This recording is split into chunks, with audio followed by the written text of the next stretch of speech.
কোন সংবিধানে নির্বাচন করবেন, পুরনোটায় নাকি যে সংস্কার হওয়ার পর যেটা হবে, সব কিন্তু স্টিল মানে এখন পর্যন্ত সিদ্ধান্ত হয়নি।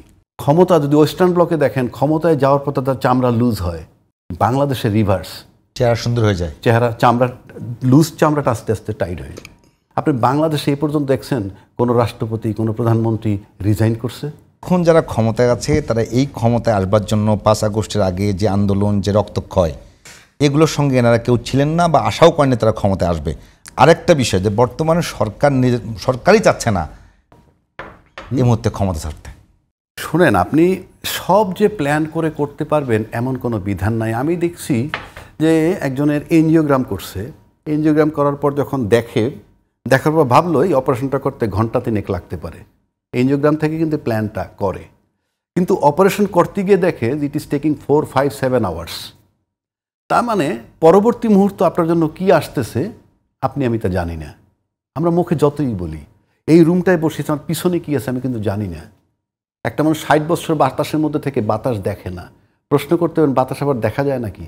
ওটা বিজ্ঞান বলে, কিন্তু 8,000 মাখলুকাতে সবই দেখা যায় যার ক্ষমতা আছে, সেটা ভিন্ন আসপেক্ট। প্রশ্ন হচ্ছে যে কথাগুলা রনি ভাই যেমন একটা কথা বলল, এই যে যারা ক্ষমতা আসছে এখন একটা মজা পাইছে।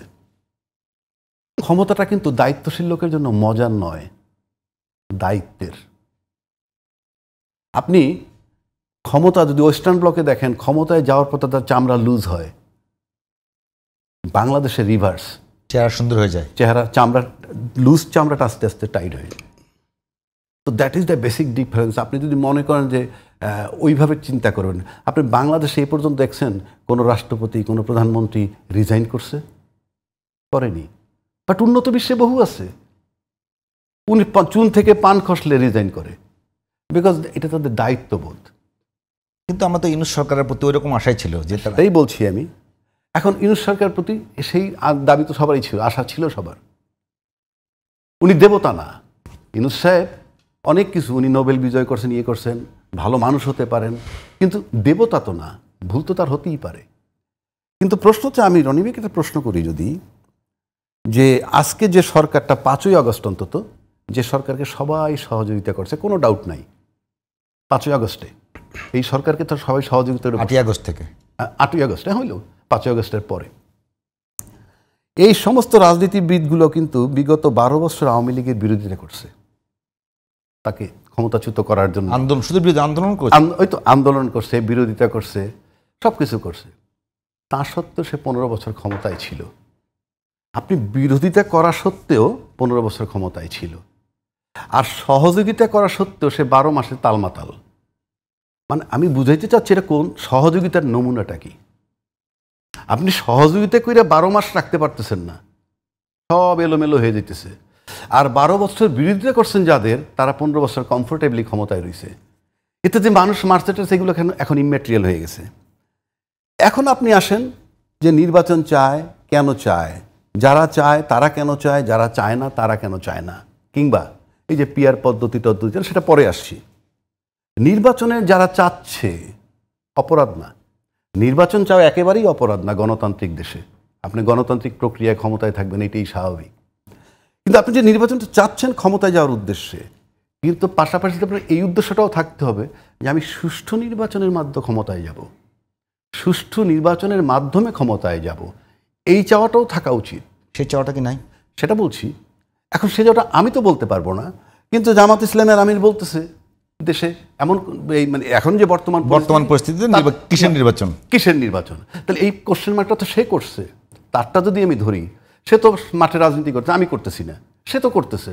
He has raised A question. On the other hand, আমি যদি সাধারণ লোক হিসাবে দেখি, আপনি কিন্তু বিগত দিনগুলো যারা নির্বাচনে যায়নি কিংবা গিয়া হোঁচট খাইছে, তাদের কিন্তু একটাই ছিল যে লেভেল প্লেইং ফিল্ড।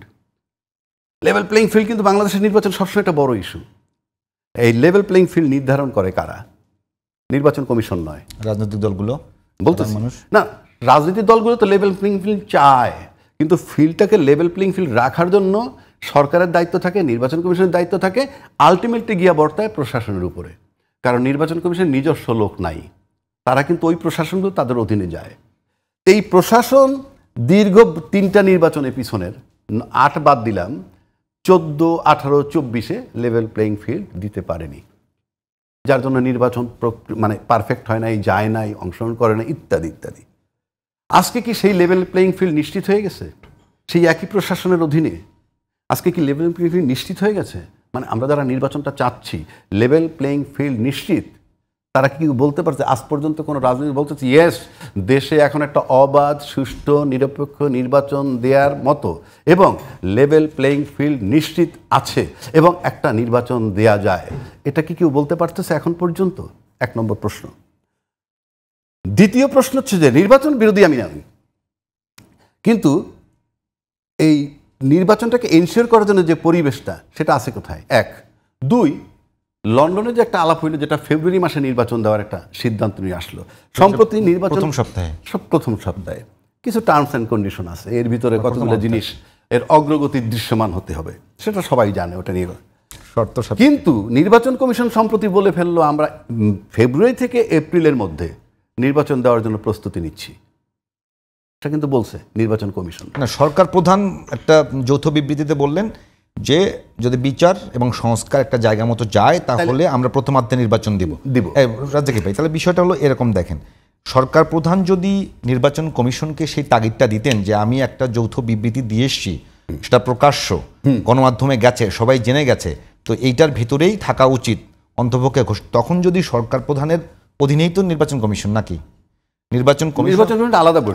না না, আলাদা বডি নেই, স্বাধীন বডি, ঠিক আছে। হ্যাঁ, সরকার প্রধানের সাথে মিটিং করে এসে তিনি যখন বলেন যে আমরা নির্বাচনের জন্য ফেব্রুয়ারি থেকে এপ্রিল পর্যন্ত টাইম নিচ্ছি, তাহলে এখানে সাংঘর্ষিক হয়ে গেল না? সাংঘর্ষিক হয়নি। তাহলে যদি প্রশ্ন তোলে রাজনৈতিক দল, বিএনপি প্রশ্ন তুলেছে যে এটা নিয়ে এখন নির্বাচনে টালবাহানা করা হচ্ছে, তাদের তো খুব অযৌক্তিক। না না না, নির্বাচনের জন্য তালবাহানা এই সরকার করছে কি না, এই তো কথা। আপনি আজকে এই মুহূর্তে যে নির্বাচনটা, এই জাস্ট এই মুহূর্তে আপনি নির্বাচন দেন, আমি এই সরকারের ব্যাপারে নিশ্চিত আপনাকে কয়েকটা কথা বলি। আমার ধারণা, আমারটা অ্যাবসলিউট নাও হতে পারে, এই সরকার কোনো সাংবিধানিক সরকার না। এই সরকারের যে বর্ণনাটা সে সংবিধানে নাই।